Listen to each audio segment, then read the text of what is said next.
One take, one take. This is NBA One Take, featuring yours truly, Pretty Boy Lakers. This is NBA One Take for your head, NBA One Take for your brain. Coming to you live from my home. This is NBA One Take, March 31st, 2025. 3 games for me on the docket. 3 games for me on the docket. The first game was a matchup: Houston Rockets versus the Phoenix Suns, as the Rockets smashed the Suns. They smashed them. And even KD got injured, got his leg rolled up. Um, Dylan Brooks and company. Listen, they was not playing. They was not playing. This Houston Rockets team, I haven't talked too much about them this season. Mainly everything I've always praised about Ime Udoka, which is a big part of it. But the guys are buying it. Jalen Green, he had 33 points. Alperen Sengun, who's been an all-star, was an all-star this year, 16 and 9. Amin Thompson, 12, 10 and 9. Big time rookie of the year candidate. They're doing what they have to do. And they smashed them. They smashed them. And this is the thing. This is the thing we're talking about. This is just the Rockets.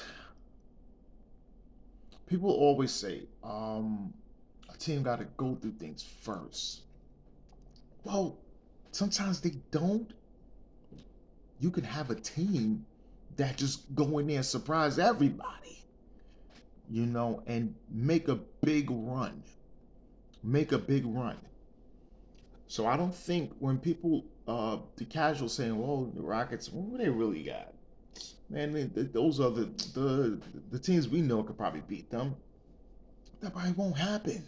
These guys are very disciplined, even though you don't know all of them. And they got veteran guys on the team. So the Rockets are proving their worth. They're proving their worth in the Western Conference, earning that. You know, earning it. My man Devin Booker had 28, but they got smashed. And the Suns is in big trouble. They in big trouble. I'm telling you, they losing, and find themselves on a part of the playoff bracket they definitely did not expect, and it's just showing. It's showing their season and possibly their future going forward. All right, the next game of the night was also a good. It was a okay game. The Wolves versus the Pistons. This game got really scrappy with Dante DiVincenzo and uh, Isaiah Stewart, B. Stewart, all the coaches. There's a lot of adjustments in this game. Really scrappy, really scrappy. They also put out Kay Cunningham, who's been out with an injury. But the Wolves was able to get this win, right? And the Wolves are slowly creeping back in that playoff thing to try to get a certain seed, trying to get that somewhat of that thing that they had last season, right? And I've been seeing it recently. They've been winning games. Ant Man, he had 25. Rudy Gobert, 19, 25 rebounds for Rudy. Killing. Julius Randle, he's had his groove. He got 26 and 8. And Mike Conley had a good night with 17 and hit a clutch, very clutch three in this game to really seal it.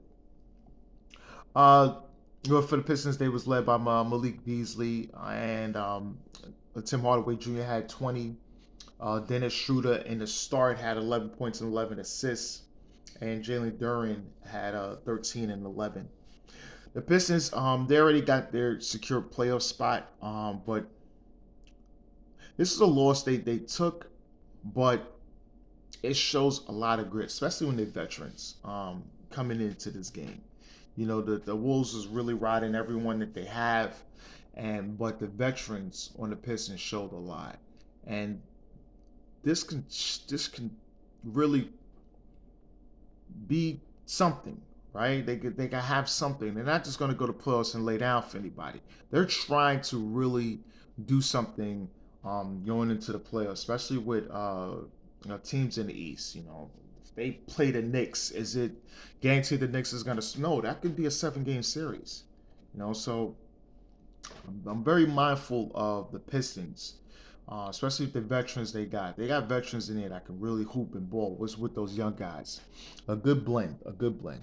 All right, and the last game of the night is the Cavs versus the Clippers. The Cavs get the big win, 127-122, led by Donovan Mitchell, who had 24 and 12. Jared Allen had 25 and 12 rebounds. Evan Mobley with 22. Darius Garland with 19.